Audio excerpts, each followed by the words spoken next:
Welcome all to the Politics of Cinema. On this show, we believe that films are never neutral. There's a political as well as an artistic message captured in every film, in every country, and in every time period. We're on the lookout for all of it here. My name is Aaron Spears. And I'm Isaac Miller.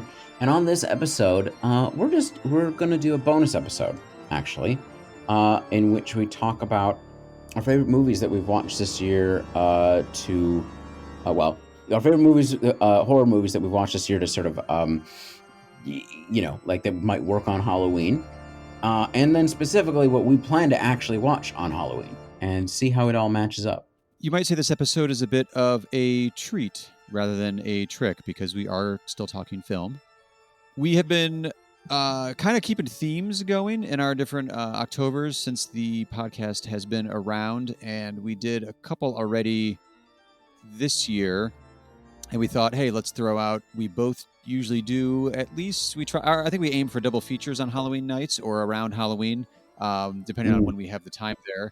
And Isaac, you kind of craft your own double feature a little bit differently than I do on Halloween. So I thought that, let's kind of talk that through. I know we've been doing some double feature episodes. I don't think we're going to necessarily rewrite what our double features are that we're going to look at, but we'll see how they compare and how we are putting together what we want to watch as our Halloween treat, since neither one of us obviously go trick-or-treating anymore. Generally don't go to Halloween parties either. Well, I am going to be a Halloween party. I'm being dragooned into one. Here's the thing: I love Halloween, Yeah. and I'm weird because I don't really dress up, but I actually love the holiday. It's my favorite. I mean, I've been watching horror movies since like late August.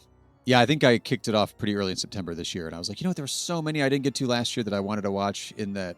Well, I mean, you don't necessarily get the Halloween weather since you're in sunny California now, but here in Cleveland, it's been Halloween weather for several weeks. I think we saw the sun maybe like last Tuesday, if I remember correctly.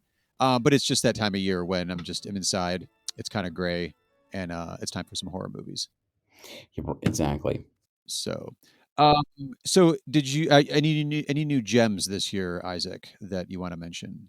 Well, yeah, actually, obviously, if we've got hardcore horror fans, I don't think I'm throwing anything out that they don't know. But there's a few ones that really stood out for me from my list. One was 1973's Psychomania, which combines bikers with the occult with bratty, sort of British hippie types, basically. They're sort of hippies, but they're actually just sort of like youthful nihilists, which is a particular type, right? And they're not the only youthful nihilists on my list, but it's a lot of fun. It's very good. They find a way to bring themselves back from the dead and literally plan to basically take over England and the world because they can't be killed, and get rid of all of the authority figures. It doesn't work out, but you'll have to see how. But it's a fun bit of playing off of sort of the less political parts of the counterculture thrill from that period. Another movie which I think you might bring up because we both watched this, and around the same time, also playing off of the sort of a generational conflict, and also involving the dead is The Living Dead at the Manchester Morgue. From 1974. Indeed. Which is actually a Spanish director and not shot in England, but is very English and set in England, and has got to be, I think, the best sort of post Night of the Living Dead, pre Dawn of the Dead zombie movie I've seen. Honestly, Yes, I agree with you. I don't want to like get too much into the plot, but it's an extremely political movie, actually. Yeah. It was clearly, I think, set up to be like one of those like let's cash in. Night of the Living Dead comes out of nowhere, and it becomes this huge phenomenon, and it was like, oh hey, we can do that too. But it's not at that knockoff level, like a cash in level, even if that's the way it was intended to be. Like it's stands on its own very, very well. And honestly, I was thinking of our Eco Apocalypse episode when I was watching it because of the way that the terror of Night of the Living Dead and what Romero was doing was like, we don't really know why this is happening. I mean, other than like, when hell is full, the dead shall walk the earth or whatever. This one, there is an actual like, here's why it's happening element so it feels stoppable if just the main characters can like get that information communicated and out to the right people, but also has like just the killer ending. Fantastic, and I mean, part of this is this is basically a DTTV, DT, pesticide. Oh, I'm losing it. It's a pesticide scare, right? You watch so much DTV action. Yeah, no, it's not that. Like the pesticide, right? So it's like you're right. It's exactly it's combining that, basically environmental apocalypse movies with horror. And so it's taking the Romero formula of social consciousness and then sort of like being really well crafted about it. Um, Hmm. and part of it is sort of like the immovability of society in the face of something that's obviously dangerous, or is obviously, apocalyptically dangerous. And, an inability to see what the danger in front of their face. And that, kind of always feels timely these days. You think? Yeah. No, Yeah. No, yeah. that was definitely a find for me as well. I think you'd find it interesting with Psychomania just because they're so different and yet sort of playing with one is the frivolous counterculture and one is the political counterculture, and that's Yeah. interesting. Yeah. But both come back from the dead. Another one that I really like from this year is The Queen of Black Magic, which is an Indonesian horror movie from 1981. There is a remake. I haven't seen it. I really, it's pretty goofy. It's pretty fantastic. Basically, a woman is wronged by one of the wealthiest boys in the city. Well, in the village that they live in, and I guess they accuse her of witchcraft. But there's actually another evil shaman around, and she ends up being tutored by that shaman to get her revenge. I mean, they attempt to kill her. The mob attempts to kill her, and she Hmm. gets her revenge until a um, a young religious student comes to town, and with the power of Allah, is able to fight back and try to redeem her. So part of what's really fun about it is usually this would be Catholicism, but it's actually Islam, and there's similarities to what you see with Hmm. like sort of a Catholic horror movie context, but also some real differences and some really fun, relatively cheap horror effects that really work well. And the real star of this is Indonesian star Susanna, who's just absolutely, I don't know, she's just electrifying. She's fantastic. And you really, I don't know, when you have a really charismatic star, it can just make something that would be not quite as good even Right. better, or much better. Elevates the material. Yeah.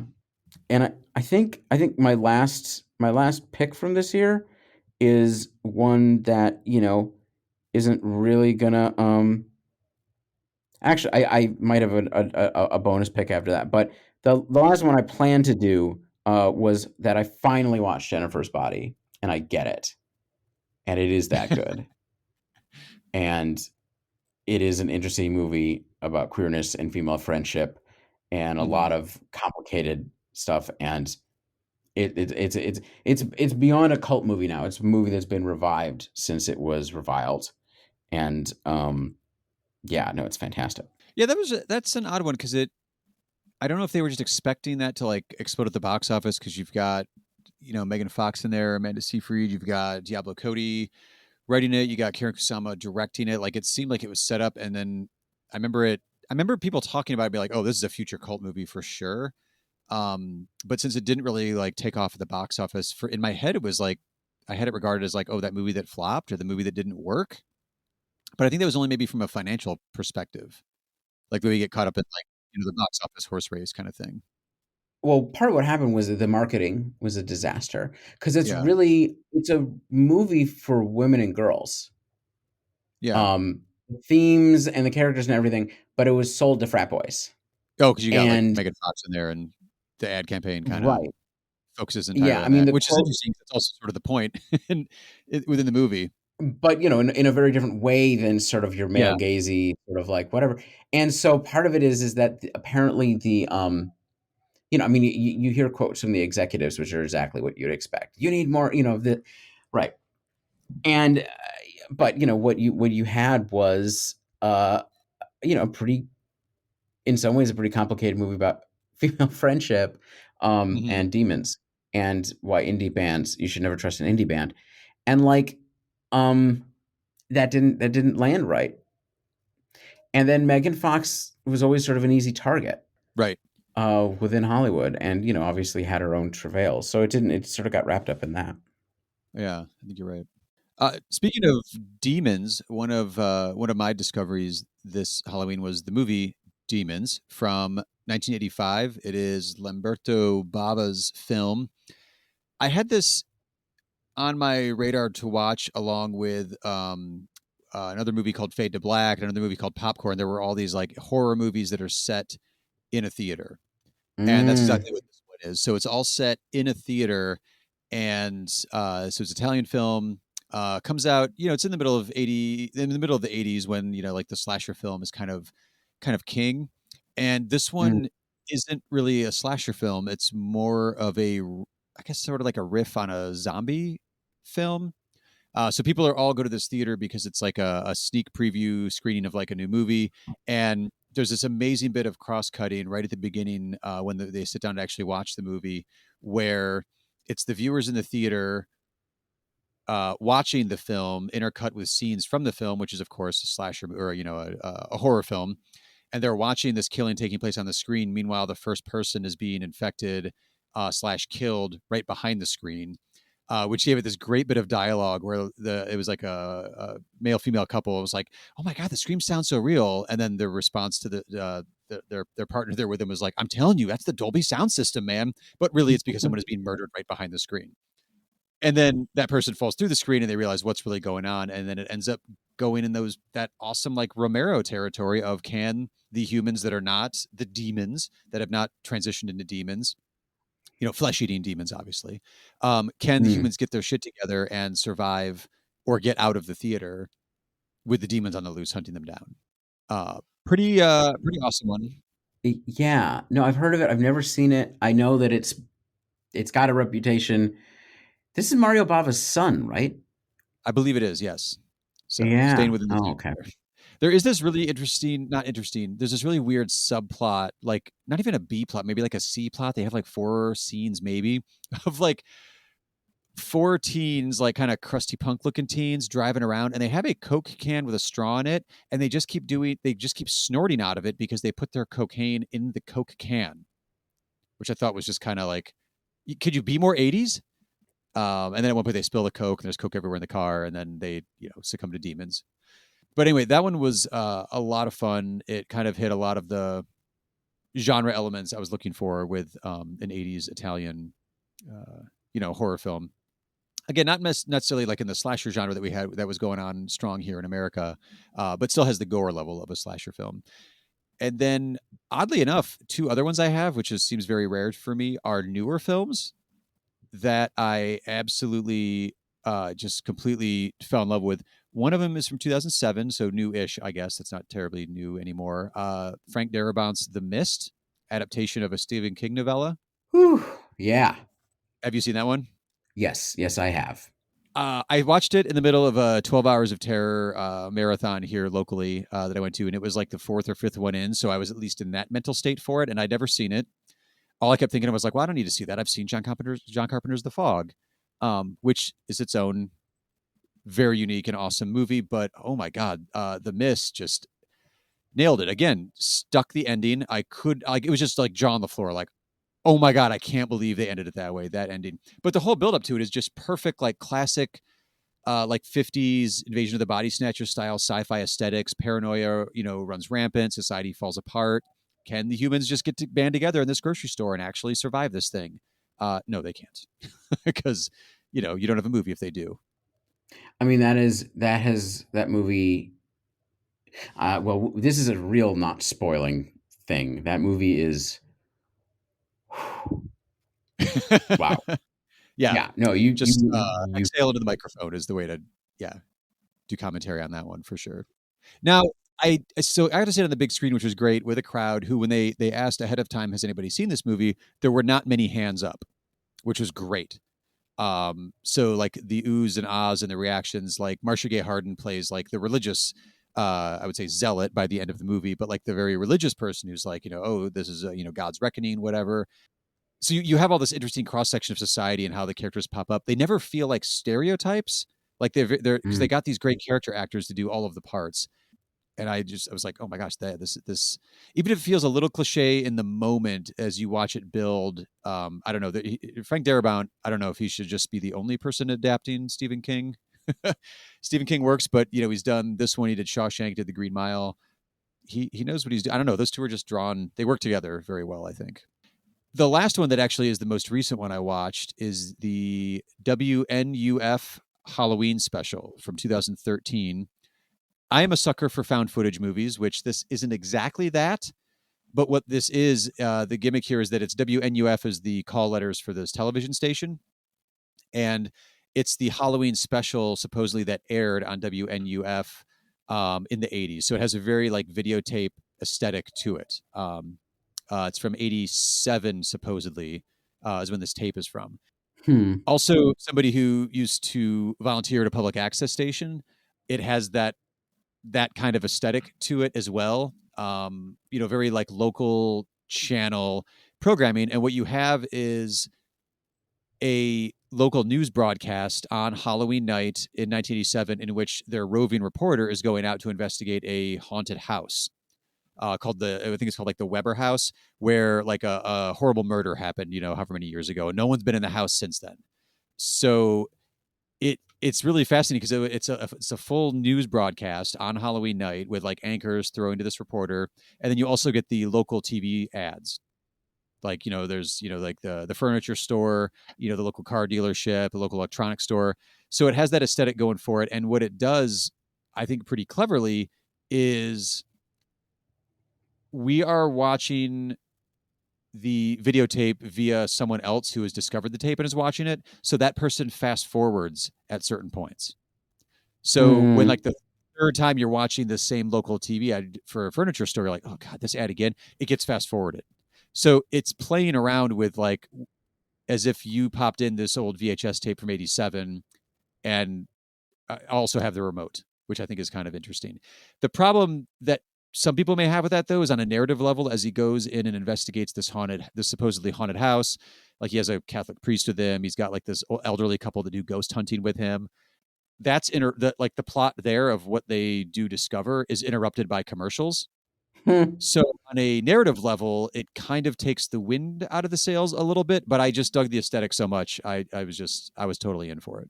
That sounds well. You know what? I don't really do found footage, but that actually does sound like a lot of fun. I Like, think it would probably drive you nuts if you're just watching on your own, but if you were watching it with a few people, I think you'd have fun with it.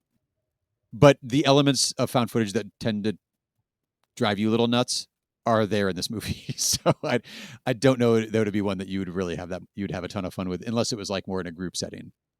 maybe I'm just a snob. I don't know. It's just not your genre. That's fine. I mean, there's not a lot of great stuff in that genre, but it's one that I do keep going back to because I dig it. So So here's the thing: is like I watch a lot of horror movie, but I mean, in a certain sense, I don't watch a lot of mainstream modern horror movies. Like, we did, a couple of Halloweens ago, we did our first Halloween special was on art horror in the 2010s, and mhm. I gotta admit, in terms of modern stuff, that's a lot of what I watch. And so, you know what? I know that's what I say when I'm a snob. Maybe, maybe I need to open my heart. Well, this one, And it's I would say it's horror kind of the way like maybe Blair Witch is horror. Like you're not getting a lot of gore like you got out of like something like Demons. You know what I right. mean? So, but it's more like capturing the mood and atmosphere. Also, I should say too, with the WNU. Wait, I already messed up the call letters. WNUF Halloween special. Since it's set in '87, there are little hints of Satanic Panic elements, which I found to be really interesting. Since apparently, as a society, we have to go through that again right now. Yeah, we do. So Gotta. I kind of liked it for that more than like if you're there for like if you're a true horror hound and like really into it for like Savini level like effects and things like that, this is not that movie. It's more of like a time capsule thing, but also recreating that aesthetic in 2013 and nailing it. Like there's tracking lines, like the filmmakers like ran it through like a couple of copies on VHS before they digitally transferred it, so it would really look like what it's claiming to be. So more fun than like true horror, I guess. But I liked it. Sure. No, I mean, but it's understandable. No, I mean, it sounds, it's in form, it sounds really interesting. Um, I picture if you hit play on it, you'd give it like maybe 35 minutes. You'd be like, okay, I get it. and then yeah, and then you'd be doing no, something yeah, else in the probably. background. You're not wrong.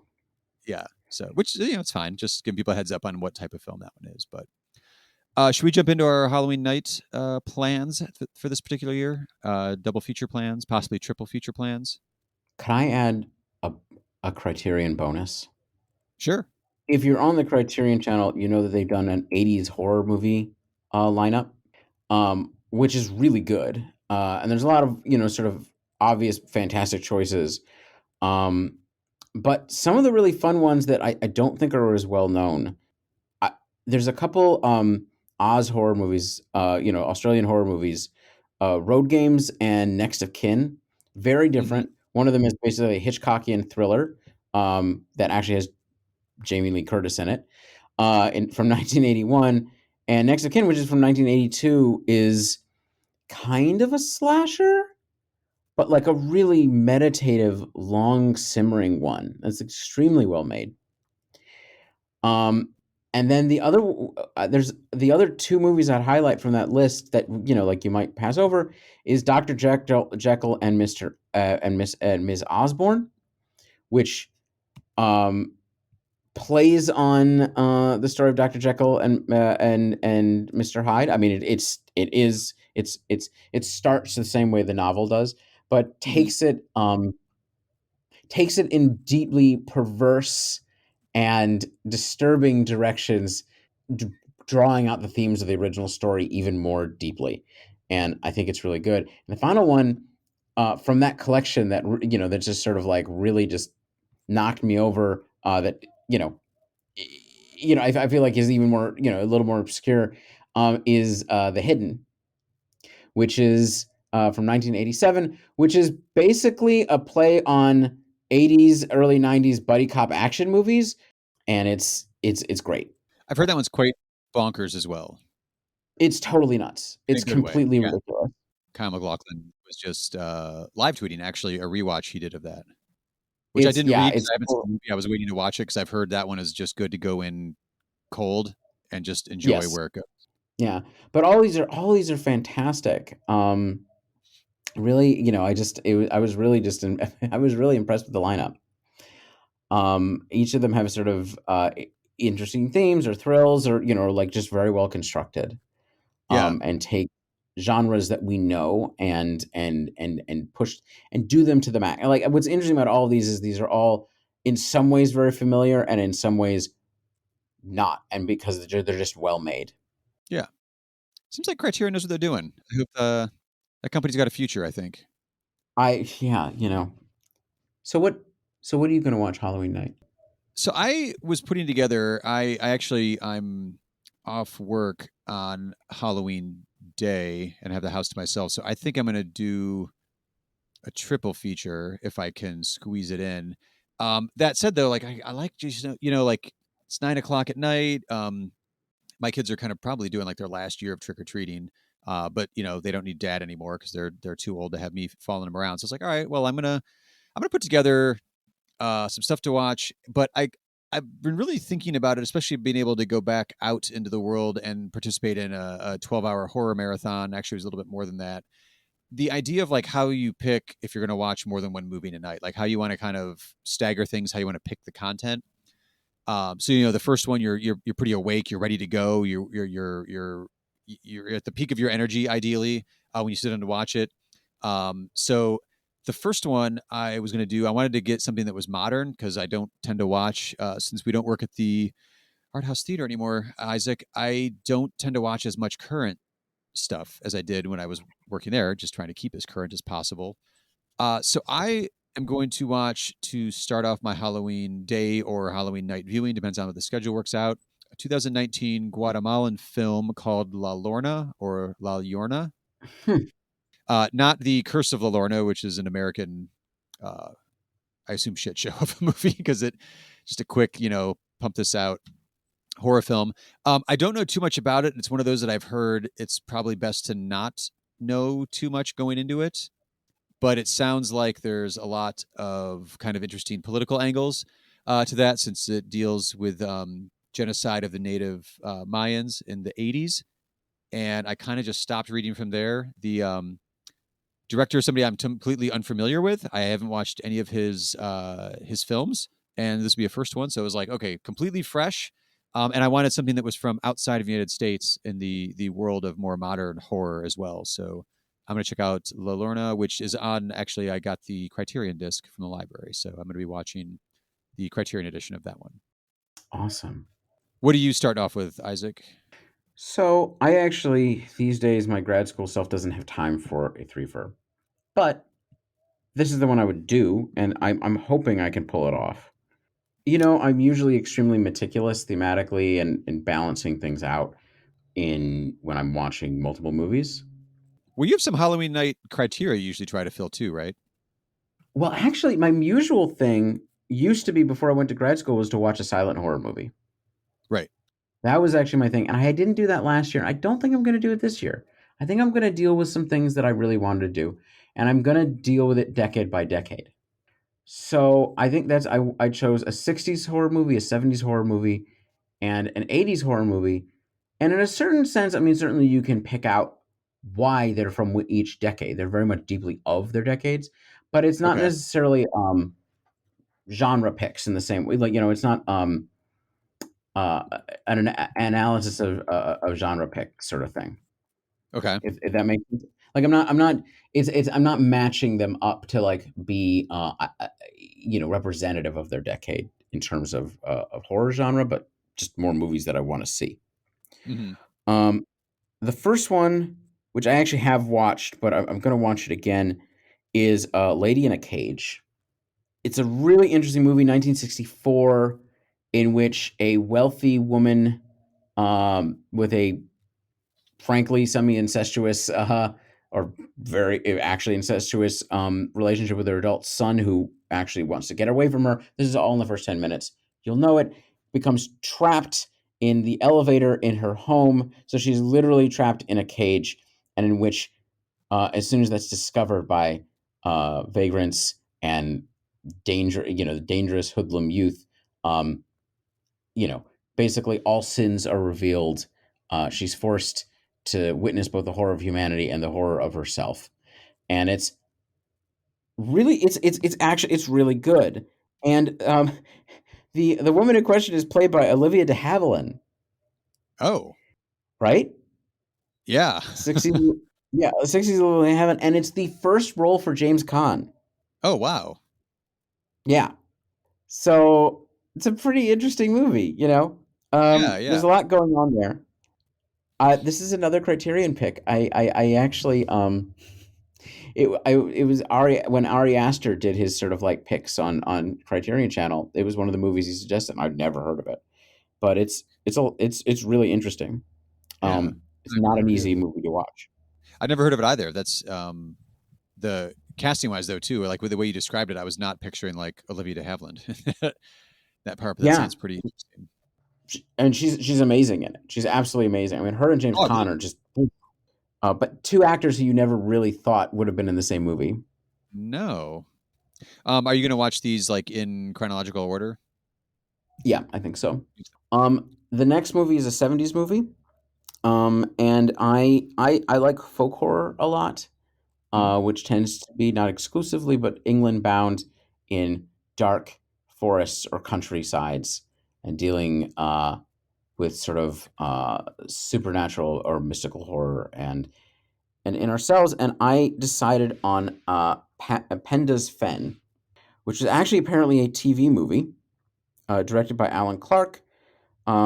This is the description. Through a series of real and imagined encounters with angels, demons, and England's pagan past, a pastor's son begins to question his religion and politics, and comes to terms with his sexuality. And this is from 1974.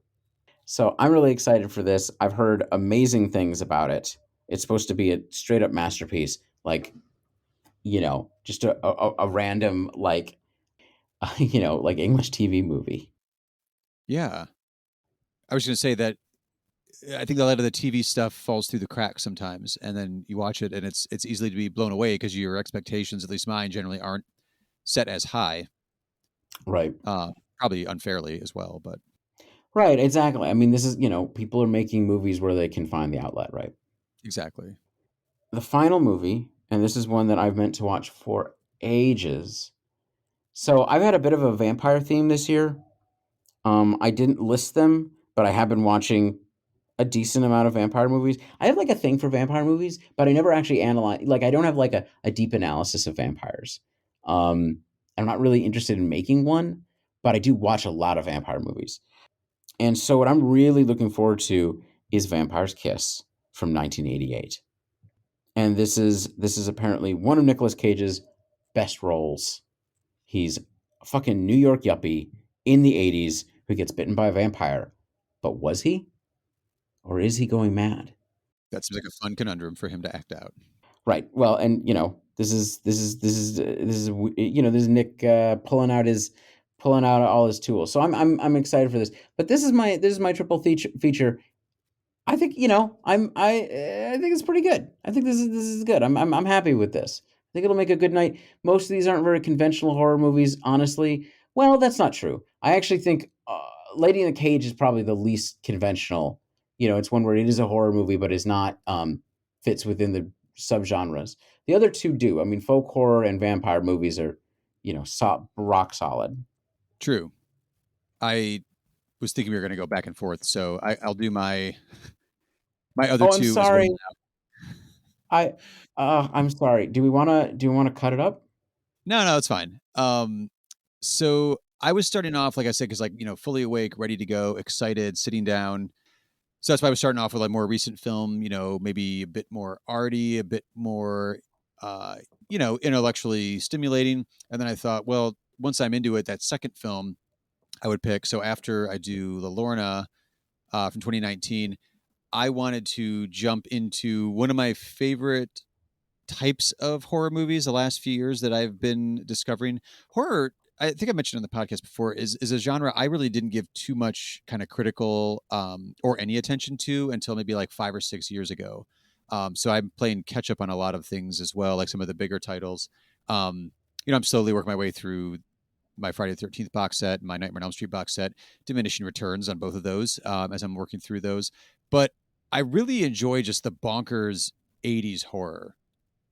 And so I wanted to have as my second one, like, once I'm energized, ideally after that first watch, like, all right, now it's time for something just like, wait, what the hell am I watching kind of thing.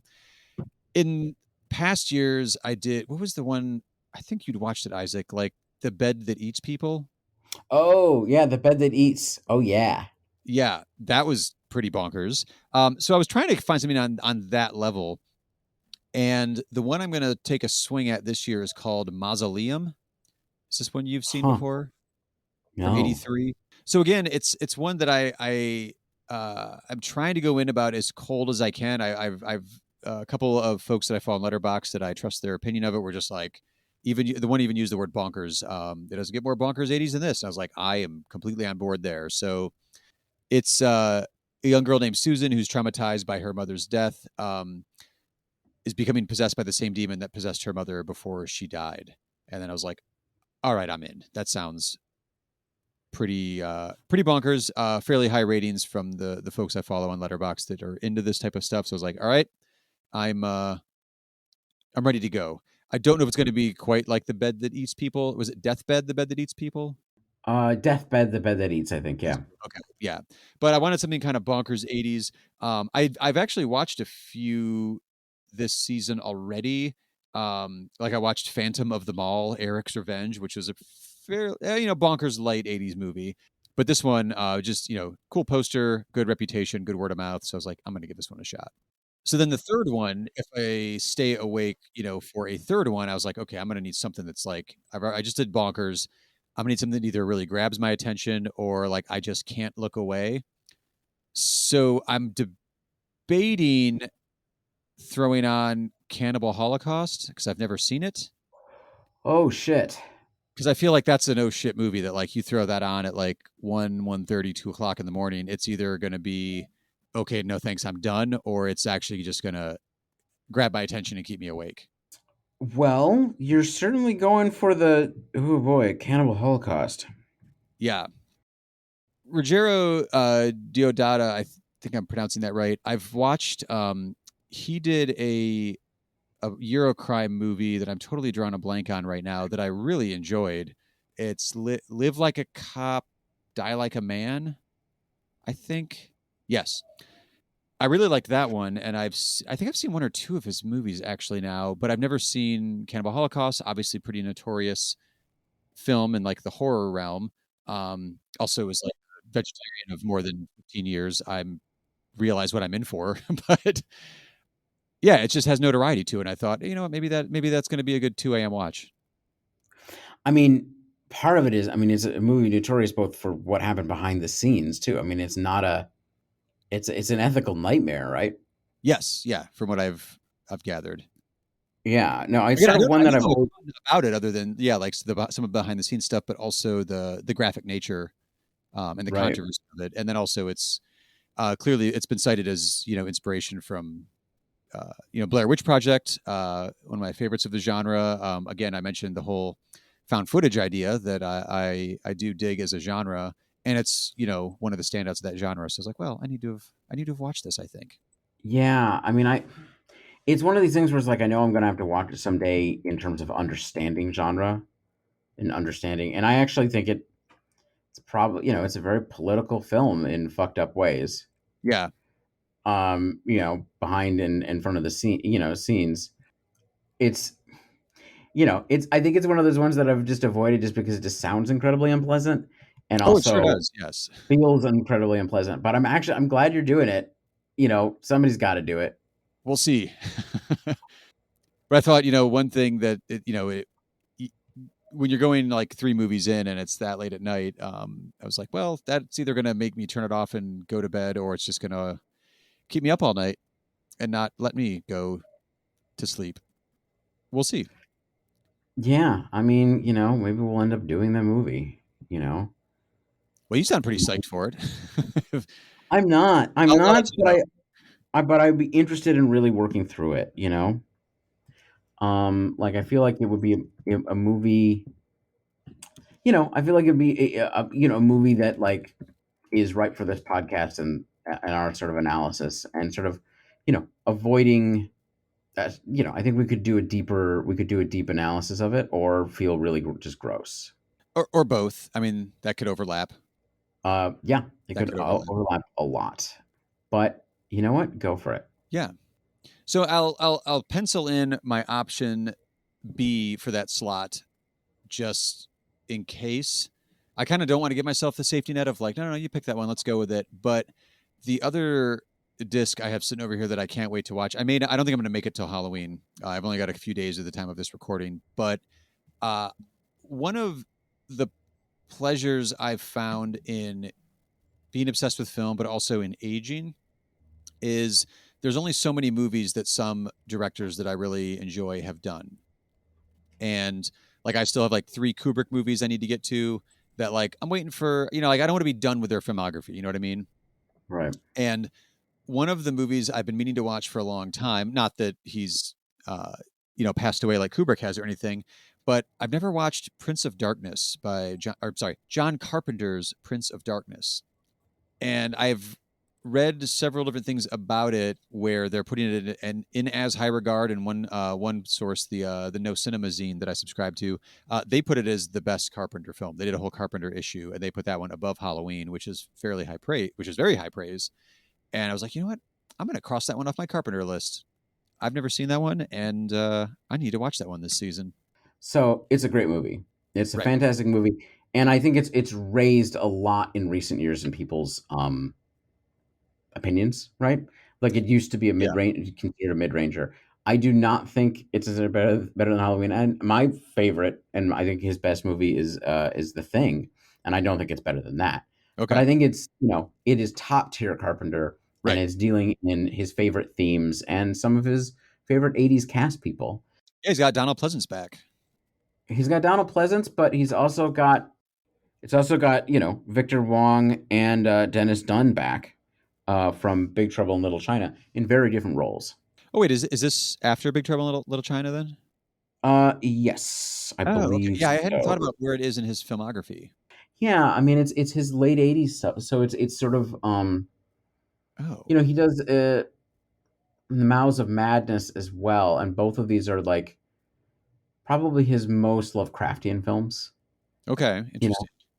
most dealing with cosmic horror and the inability of humans to withstand. Oddly enough, In the Mouth of Madness was my the first John Carpenter movie I watched because I was a Mhm. big Sam Neill fan from Jurassic Park as a kid, and then went to see In the Mouth of Madness. I was like, "What the fuck is this movie?" And so I Right. had to look at Carpenter and start watching Carpenter stuff, and I was like, "Oh, all right. I think I'm a fan." But yeah, I hadn't It's played Spirits of Darkness. I guess I was assuming more early '80s for him for that one. But no, it's a late '80s one, and I okay, mean, this is after the failure of a lot of stuff. I mean, it doesn't feel like a particularly big budget movie. I think Alice Cooper shows up though, ooh, uh, as a homeless guy. oh, all right. Well, that seems like that tracks. Yeah. Um, As a well, I'm not going to get into it. You'll okay. see. Yeah, I don't think this movie's gonna wait until Halloween. I'm probably going to end up watching it once we sign off here, to be honest, because Yeah, you do I it, just drove to do the it. library the other day and I was like, I need to put this in immediately. I mean, this is the thing. It's one of these movies where it's just Carpenter makes it feel easy, right? We've talked about this before. Yeah, It just goes down so easily, and you're just like, this is how you do it. and I've been playing the score for myself since I placed the hold at the library, and I was just like, damn, this sounds great. So it's one of those two now. I'm pretty familiar with the score even before having watched the movie, so that's always kind of a fun way to watch something. And I adore the score, so that works out pretty good too. I have So well, I have so many things I have to do tonight, and you know what? You know what I'm going to be doing? put Probably on the listen to score. that score. Yeah. Yeah. All right. Well, that is our extra episode, our treat for Halloween this year. Kind of what we're watching, what we've been watching through the month, but also what we plan on watching as our own Halloween double, if not triple features on Halloween night. But as usual, before we sign off, we always like to remind folks to rate and review the show in whatever podcast app or whatever way you're listening to the show. And tell a friend or two if you are enjoying it. We're also up and running on the usual social media stuff, so look at the show notes for all of that information. And until next time, I am Aaron. And I'm Isaac, and I know a couple people who have had some allergies this fall, and I don't know why. And maybe it's just where I'm at in California. It's very weird, but stay safe because if you've got allergies, it's a pain in the ass. You don't want to be sneezing all over the place. You might sneeze at the wrong moment, trip down the stairs. You never know. Okay, I mean, it's Halloween, right? Weird shit happens.